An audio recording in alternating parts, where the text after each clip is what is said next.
तुलसी में रोज जल चढ़ाने और तुलसी के पास दीपक जलाने से क्या फल मिलता है। एक बार की बात है, देवी सत्यभामा भगवान श्री कृष्ण के पास आती हैं और उनसे पूछने लगती हैं कि हे स्वामी, आप नित्य तुलसी को जल देते हैं और देवी रुक्मणी नित्य तुलसी के पास दीपक जलाती हैं, इसके पीछे क्या रहस्य है। कृपया आप मुझे तुलसी को जल देने और तुलसी के पास दीपक जलाने का महत्व सुनाइए। भगवान श्री कृष्ण कहते हैं, हे देवी सत्यभामा, तुमने अत्यंत महत्वपूर्ण प्रश्न किया है।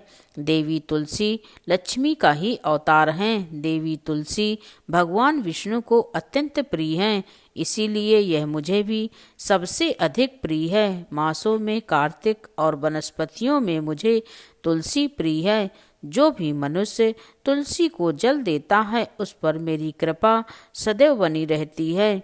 जो भी मुझे तुलसी पत्र डालकर भोग चढ़ाता है मैं उसे प्रेम से स्वीकार करती हूँ। तुलसी पत्र के बिना मैं किसी भी प्रकार का भोज स्वीकार नहीं करता हूँ। हे देवी, अब मैं तुम्हें तुलसी को जल देने और तुलसी के पास दीपक जलाने का महत्व सुनाता हूँ, इसीलिए तुम इस कथा को ध्यान से सुनो।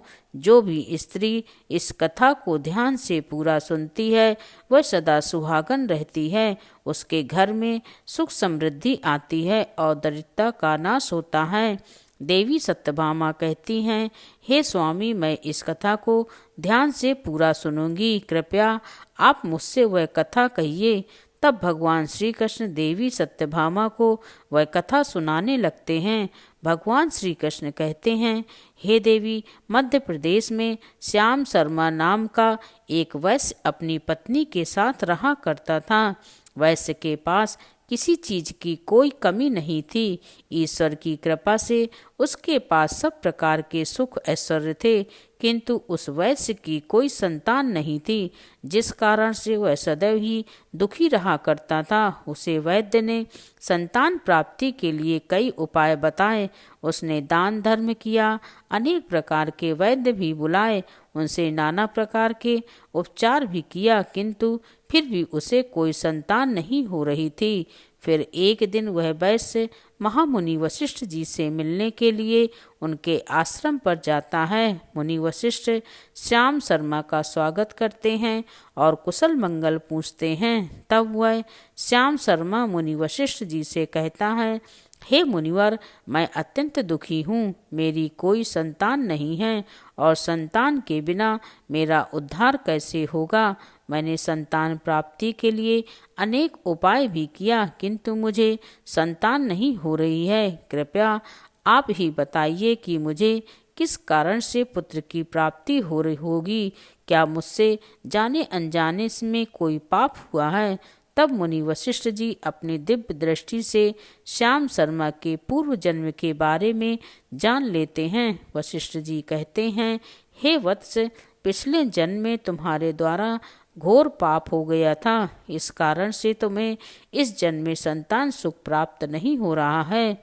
श्याम शर्मा कहता है, हे मुनिवर, कृपया मुझे बताइए, पिछले जन्म में मुझसे कौन सा पाप हुआ था और उस पाप से मुक्त होने के लिए मुझे कौन सा उपाय करना चाहिए। वशिष्ठ जी कहते हैं, हे वत्स, पिछले जन्म में तुमने जो अपराध किया था उसके विषय में सुनो। पिछले जन्म में तुम एक अहंकारी वैश्य थे। तुम्हारा जन्म धनवान कुटुंब में हुआ था। तुमने पिछले जन्म में एक गाय को अत्यंत दुख दिया था। एक दिन एक गाय भूख और प्यास से व्याकुल होकर तुम्हारे द्वार पर आई थी, किंतु तुमने उस गाय को न रोटी खिलाई, न चारा खिलाया और न ही उसे पानी पिलाया। तुमने बड़ी ही निर्दयता से उस गाय को अपमानित करके घर से बाहर कर दिया। उस गाय ने अभी अभी बछड़े को जन्म दिया हुआ था और भूख से व्याकुल होने के कारण वह गाय वहीं पर मूर्छित होकर गिर पड़ी और उस दिन वह अपने बछड़े को दूध नहीं पिला पाई, इसलिए इस गाय ने तुम्हें श्राप दे दिया था। इस गाय के श्राप के कारण तुम्हारी ऐसी दुर्दशा हुई है। उस गाय के श्राप के कारण तुम्हें इस जन्म में संतान नहीं हो रही है।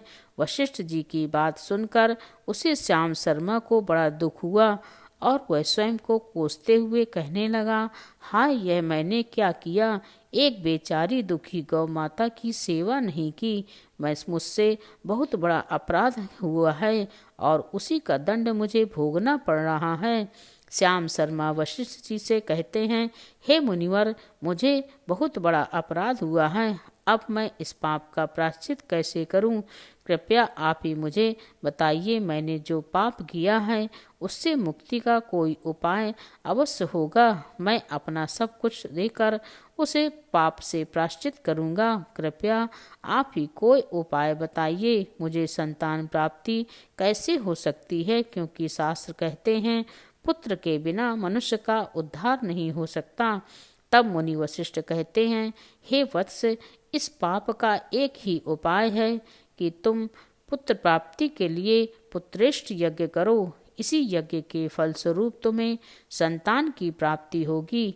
इस यज्ञ को संपन्न करके तुम ब्राह्मण को भोजन कराओ, वस्त्र और गाय का दान करो।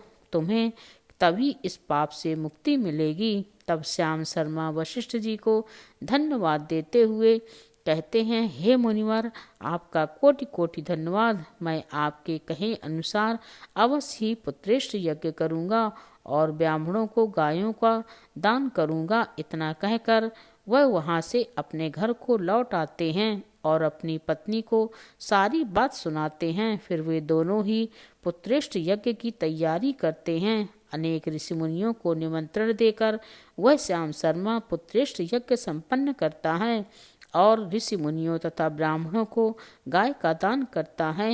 यज्ञ के संपन्न होने के पश्चात यज्ञ की आग से अग्निदेव प्रकट होते हैं और उस श्याम शर्मा से कहते हैं, हे श्याम शर्मा, आज तुम्हारा यज्ञ सफल हुआ है। तुमने पुत्र प्राप्ति के लिए यह यज्ञ किया था, इसलिए तुम्हें मेरी कृपा से एक पुत्र की प्राप्ति होगी।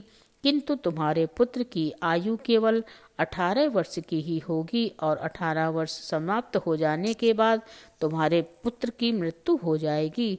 इतना कहकर अग्निदेव अंतर्ध्यान हो जाते हैं। पुत्रेष्ठ यज्ञ करके और अग्निदेव से पुत्र का वरदान प्राप्त करके वह श्याम शर्मा बहुत प्रसन्न तो हुआ, किंतु उसे बड़ा दुख भी हुआ। श्याम शर्मा ने सोचा, पुत्र न होने से अच्छा है कम आयु वाला पुत्र ही ठीक है। फिर वह पहले की तरह अपने कार्य में लगा रहा। कुछ ही दिनों के पश्चात उसकी पत्नी ने गर्भ धारण किया और उसे एक सुंदर पुत्र की प्राप्ति हुई। वह बालक बड़ा ही तेजस्वी दिखाई पड़ रहा था। श्याम शर्मा ने पुत्र के जन्म के बाद किए जाने वाले भी सभी संस्कार किए और पुत्र को गुरुकुल में शिक्षा प्रदान की। श्याम शर्मा का पुत्र जैसे जैसे बड़ा होने लगा, श्याम शर्मा को बहुत अधिक चिंता सताने लगी। फिर जब उसका पुत्र 16 वर्ष का हुआ तो श्याम शर्मा की पत्नी ने उससे कहा, अब हमें अपने पुत्र का विवाह कर देना चाहिए। हमारा पुत्र अब विवाह के योग्य हो गया है। श्याम शर्मा ने कहा, हे प्रिय, विधि के विधान के अनुसार हमारे पुत्र की आयु केवल 18 वर्ष की ही है। 18 वर्ष के पश्चात हमारे पुत्र की मृत्यु हो जाएगी, इसलिए हमें इसका विवाह किसी कन्या से नहीं करना चाहिए। वह तो 2 वर्षों के बाद ही विधवा हो जाएगी। फिर उसे जीवन में अनेक कष्ट सहन करने पड़ेंगे। लेकिन श्याम शर्मा की पत्नी नहीं मानी। वह अपने पुत्र का विवाह होता देखना चाहती थी। श्याम शर्मा की पत्नी कहती है, हे नाथ, कुछ भी हो, मैं अपने पुत्र को अविवाहित मरते हुए नहीं देख सकती। हमारे पास किस चीज की कमी है? हमारी पुत्रवधू इस संपत्ति को प्राप्त करके सुखी जीवन जी सकती है। इसलिए आप संकोच न करें और हमारे पुत्र के लिए सुंदर कन्या की खोज करें। फिर उसने पास ही एक अत्यंत गरीब वैश्य की पुत्री के साथ अपने पुत्र का विवाह कर दिया। श्याम शर्मा की बहू अत्यंत गुणवान, चरित्रवान और पतिव्रता नारी थी। वह अपनी पति की मृत्यु की बात को नहीं जानती थी। सुभद्रा नित्य अपने सास ससुर और अपने पति की सेवा करने लगी। इस प्रकार से 2 साल बीत गए और फिर वह समय निकट आ गया जब उसके पुत्र की मृत्यु होने वाली थी। फिर एक दिन उसने अपनी बहू को बुलाया और बहू से क्षमा मांगते हुए कहने लगा, हे बहू, मुझे क्षमा कर देना, मैंने तुम्हारे साथ बहुत बड़ा अन्याय किया है। तब बहू ने कहा, ससुर जी, आप ऐसा क्यों कह रहे हैं? आप मुझसे क्यों क्षमा मांग रहे हैं? मैं आपसे छोटी हूँ, आपकी पुत्री के समान हूँ। कृपया आप अपने मन की बात मुझसे बताइए। तब श्याम शर्मा ने अपनी बहू से पूरी बात बताई कि हमारे पुत्र की आयु केवल 18 वर्ष की होगी। 18 वर्ष के बाद हमारे पुत्र की मृत्यु हो जाएगी। अपने ससुर की बात सुनकर सुभद्रा ने कहा, हे ससुर जी, बस इतनी सी बात, आप चिंता न कीजिए। मैं आपको वचन देती हूँ, आपकी पुत्रवधू मैं कभी विधवा नहीं होंगी। आपके पुत्र के प्राणों की रक्षा मैं करूँगी। आप बस मुझे एक दीपक, जल का घड़ा और एक गाय ला कर दीजिए। मेरे पति के प्राणों की रक्षा इन्हीं से होगी। सुभद्रा की बात सुनकर श्याम शर्मा को बड़ा आनंद हुआ और वह कहने लगा, हे बहू, जैसी तुम्हारी इच्छा, मैं तुम्हें वह सब चीज़ ला कर देता हूँ। इतना कहकर श्याम शर्मा ने अपनी बहू को वह तीनों चीज़ें ला कर दे दी।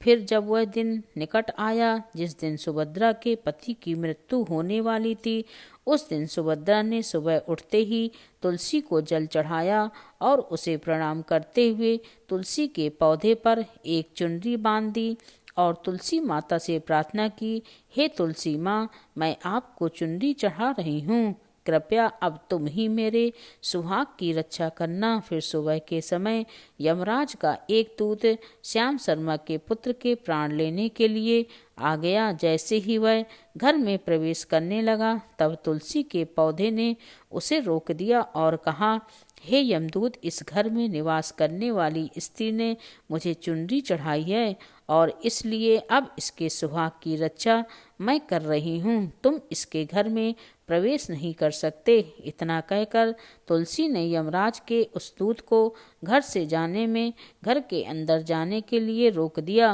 वह दूत भयभीत होकर सुभद्रा के पति के प्राण लिए बगैर ही लौट गया और फिर बहू ने शाम के समय एक तुलसी के पास दीपक जला दिया और उससे प्रार्थना की, हे दीपक, अब तुम ही मेरे पति के प्राणों की रक्षा करो।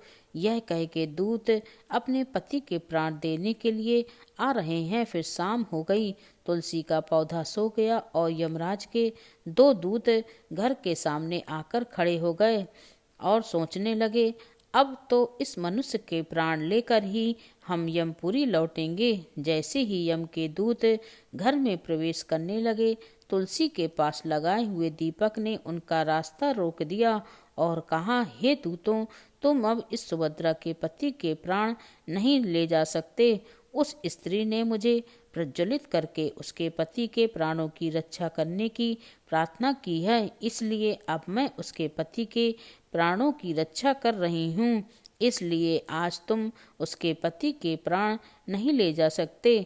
तुम यहीं से लौट जाओ, नहीं तो मैं सब कुछ जलाकर भस्म कर दूंगी और मेरी अग्नि में तुम दोनों भी जलकर भस्म हो जाओगे। उस दीपक की बात सुनकर यमराज के दोनों दूत अत्यंत भयभीत होकर वापस लौट गए। फिर अगले दिन यमदूत आते हैं तो देखते हैं उस सुभद्रा के घर के सामने एक गाय खड़ी है।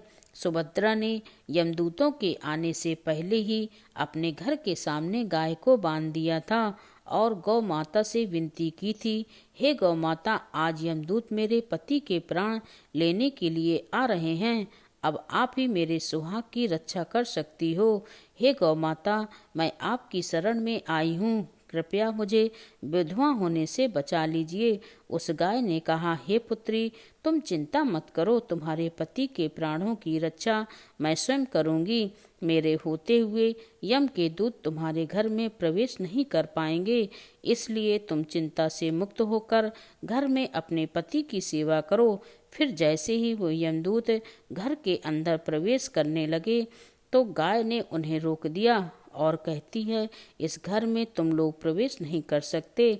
इस घर की रक्षा मैं कर रही हूँ। मेरे रहते कोई भी इस घर के अंदर प्रवेश नहीं कर सकता। यदि तुमने घर के अंदर प्रवेश किया तो मैं तुम सभी को श्राप दे दूंगी। अगर तुम्हें इस घर के अंदर प्रवेश करना है तो तुम्हें पहले मेरे प्राण लेने पड़ेंगे और तुम सभी गौ की हत्या का पाप लगेगा जिसका कोई प्रायश्चित नहीं है।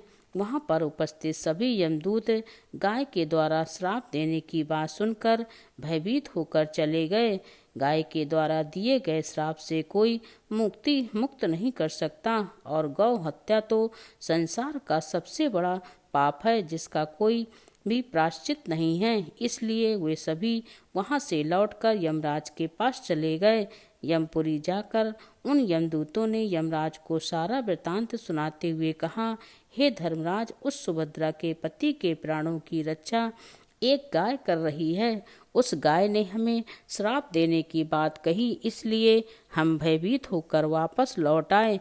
हम में गाय का सामना करने की शक्ति नहीं है। उन यमदूतों की बात सुनकर यमराज आग में बबूला हो गया और स्वयं भैंस पर सवार होकर पृथ्वीलोक की ओर निकल पड़ा। उस सुभद्रा के घर के पास आते ही यमराज से सुभद्रा ने अपने पति के प्राणों की रक्षा के लिए उनसे आशीर्वाद लेने के लिए कहा। सुभद्रा के द्वारा की गई स्तुति से यमराज अत्यंत प्रसन्न हुए और उसे अनजाने में ही सदा सुहागन रहो ऐसा कहकर आशीर्वाद देते हैं। फिर जब यमराज सुभद्रा के पति के प्राण ले जाने के लिए आगे बढ़ते हैं तो सुभद्रा कहती है, हे धर्मराज, आपने अभी मुझे सदा सुहागन रहने का आशीर्वाद दे दिया है और अब आप मेरे पति के प्राण लेने जा रहे हैं। इससे तो आपका आशीर्वाद झूठा साबित हो जाएगा। यह सुनकर धर्मराज रुक जाते हैं। सुभद्रा के निर्मल हृदय और अपने पति के प्रति समर्पण भाव को देखकर यमराज अत्यंत प्रसन्न होते हैं। सुभद्रा की ओर देखकर यमराज कहते हैं, हे पुत्री, आज तुमने साक्षात मृत्यु को ही पराजित किया है। मैं तुम्हारे पतिव्रत धर्म से अत्यंत प्रसन्न हूँ। अब मैं तुम्हारे पति के प्राण छोड़ देता हूँ। तुम्हारी जो भी मनोकामना है वह मुझसे मांग लो। सुभद्रा कहती है, हे धर्मराज, मैं अपने पति के लिए 100 वर्ष की आयु मांगती हूँ। मेरे लिए मेरे पति ही परमेश्वर हैं। मैं अपने पति को छोड़कर जीवित नहीं रह सकती, इसलिए आप मुझे वरदान दीजिए। तब यमराज प्रसन्न होकर तथास्तु कहकर चले जाते हैं। हे देवी, आज से जो भी स्त्री अपने घर के सामने तुलसी का पौधा लगाती है, तुलसी के पास शाम को दीपक जलाती है, जिस घर के सामने गाय बंधी होती है और जो स्त्री अपने घर के सामने जल का लोटा रखती है, उसके घर में कभी मेरे दूत प्रवेश नहीं करेंगे। इतना कहकर यमराज अंतर्धान हो जाते हैं। भगवान श्री कृष्ण कहते हैं, हे देवी, इस प्रकार से उस सुभद्रा ने अपने पतिव्रत धर्म का पालन करके उसकी मृत्यु को टाल दिया था। इसलिए जो भी स्त्री अपने घर के सामने तुलसी का पौधा लगाती है, रोज शाम को तुलसी के पास दीपक जलाती है, उसके घर में मृत्यु प्रवेश नहीं करती है। जिस घर के सामने गाय बंधी होती है, उस घर में कभी दुख दरिद्रता नहीं आती है। जो स्त्री अपने घर के सामने जल से भरा हुआ लोटा रखती है, उसके घर में कभी शोक नहीं होता है। तो दोस्तों, इस प्रकार से भगवान श्री कृष्ण ने देवी सत्यभामा को तुलसी के पास दीपक जलाने का महत्व सुनाया। जय श्री कृष्णा। राधे राधे दोस्तों।